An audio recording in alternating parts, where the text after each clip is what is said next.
Bismillahirrahmanirrahim. Assalamualaikum warahmatullahi wabarakatuh. Bapak-bapak, ibu-ibu, mas-mas, mbak-mbak, khususnya adik-adikku sekalian yang dirahmati Allah dimanapun Anda berada. Kembali di IIP Channel bersama saya, IIP Wijayanto. Kali ini kita akan membahas tema 3 waktu yang sudah sangat dekat. Mantan akan dicampakkan begitu saja oleh orang ketiga. Ya, apa yang membuat orang ketiga tertarik kepada mantan? Ya, biasanya karena mantan terlihat kaya, terlihat mapan, ya, terlihat royal, suka meraktir, suka membelikan sesuatu, dan seterusnya, dan seterusnya. Nah, maka ketika ketertarikan seseorang kepada harta, bagi orang yang matre, cinta itu tidak ada. Ya, bagi orang yang matre, cinta itu adalah uang, adalah harta. Begitu uang dan harta habis, maka cinta selesai, ya.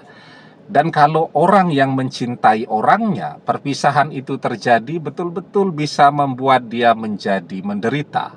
Tapi bagi orang yang matre, perpisahan itu tidak akan memberikan dampak apapun kepada hatinya, kepada aktivitasnya, kepada kehidupannya. Karena dia sudah pro banget, sudah legend banget, mantannya sudah belasan. Sehingga berpisah dan mencari pengganti, bagi dia itu adalah makanannya sehari-hari, ya. Nah, jadi ada 3 waktu ketika orang ketiga akan mencampakkan mantan begitu saja, dan waktu itu sudah sangat dekat. Nah, penasaran ya? Nah, siap-siap nih untuk mendengarkan. Tapi sebelum kita bahas lagi lebih jauh, jangan lupa yang belum subscribe untuk memencet tombol subscribe dan menyalakan lonceng notifikasi agar Anda selalu mendapatkan pemberitahuan video-video terbaru dari channel kesayangan kita ini. Dengan subscribe, doa-doa kita selalu terhubung sehingga kita selalu bisa berdoa bersama-sama, ya. Dan jangan lupa subscribe itu gratis, ya, agar ilmunya menjadi berkah dan mustajab. Waktunya yang pertama ketika uang mantan habis, ya, sekurang-kurangnya menipis. Uang menipis itu orang mulai banyak mengeluh. Uang menipis, orang mulai banyak mengungkit-ngungkit. Nah, mantan mulai mengungkit-ngungkit tuh. Kamu ini borosnya luar biasa. Kemarin kan sudah dibelikan tas, mosok mau beli tas lagi? Ya baru 2 minggu yang lalu, ya. Kemarin kan adekmu sudah ditransfer, sudah dikirimi duit, baru seminggu yang lalu. Masa ini sudah minta duit lagi, dan seterusnya. Nah, orang kalau duitnya banyak biasanya tidak mengungkit-ngungkit. Tetapi ketika dia merasa bahwa ini besar pasak daripada tiang, lebih besar pengeluaran daripada pendapatan, nah maka di situ tuh akan mulai sering mengungkit, sering ngomel, ya, dan seterusnya. Maka disitulah waktunya orang ketiga akan mencampakkan mantan begitu saja, ya. Kemudian yang kedua, ketika orang ketiga merasa jenuh dengan mantan, sudahlah duitnya mulai menipis, isinya cuman ngomel, marah, mengungkit-ungkit yang sudah dia belikan, uang yang sudah dia keluarkan, dan seterusnya.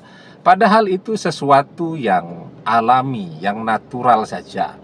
Semua manusia ingin jerih payahnya dihargai, ya. Mantan juga mungkin merasa begitu. Dia sudah jungkir balik tuh cari duit, mbok berterima kasih, mbok menghargai, mbok belajar berhemat sedikit, dan seterusnya.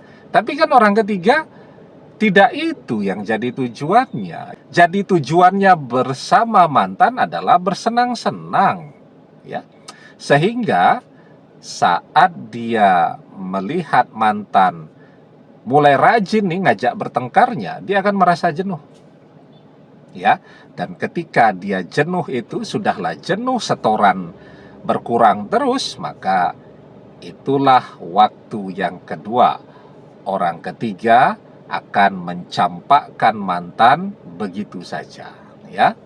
Dan waktunya yang ketiga, ketika orang ketiga bertemu atau menemukan seseorang yang duitnya jauh lebih banyak daripada mantan, masih fresh nih ya, duitnya masih banyak-banyaknya, sementara mantan duitnya sudah mulai nyungsep, sudah mulai tidak punya apa-apa, ya, maka cepat saja bagi orang ketiga akan beralih kepada yang baru tadi dan mencampakkan mantan begitu saja.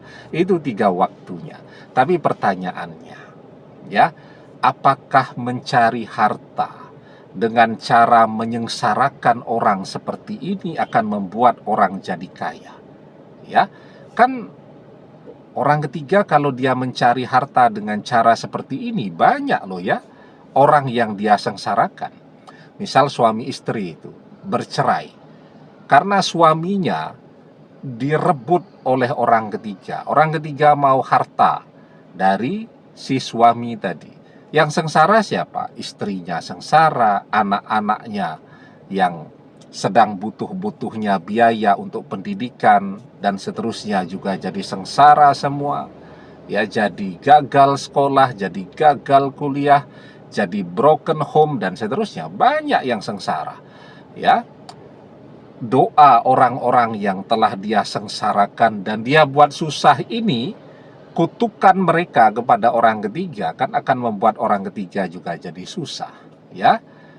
Karena itu kan kita diajarkan wattaqi da'watal mazlum fa innahu laisa bainahu wa bainallahi hijab.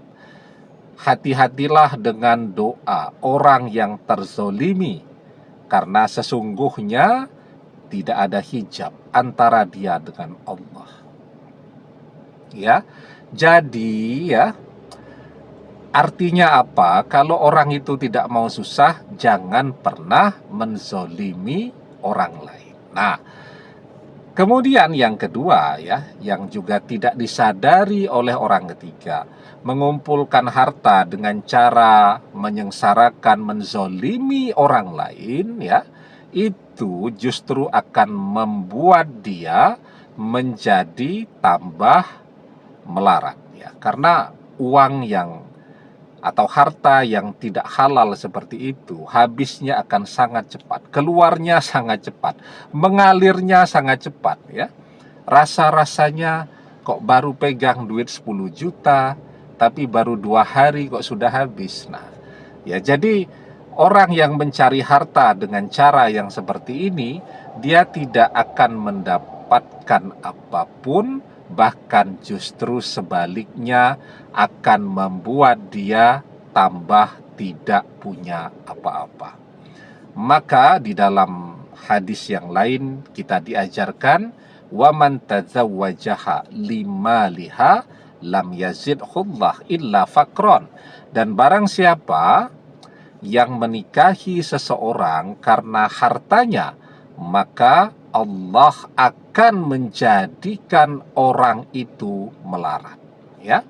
Nah, maka orang ketiga ketika merebut mantan dari kita untuk mengambil, mendapatkan, memanfaatkan, menguras ya, memiliki semua hartanya mantan, maka itu tidak akan pernah membuat orang ketiga jadi kaya raya. Ya, karena apa? Cara mencari harta demikian membuat harta itu hilang keberkahannya.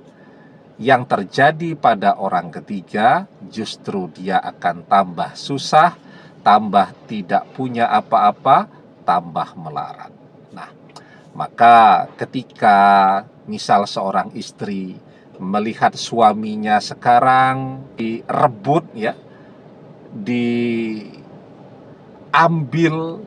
tergoda, suaminya mengkhianati dan seterusnya, bahwa menunggu waktu saja ya, suami yang tergoda dengan orang ketiga tadi juga akan merasakan bagaimana tidak enaknya dikhianati, dan orang ketiga juga akan merasakan bahwa dia pun akan tidak punya apa-apa.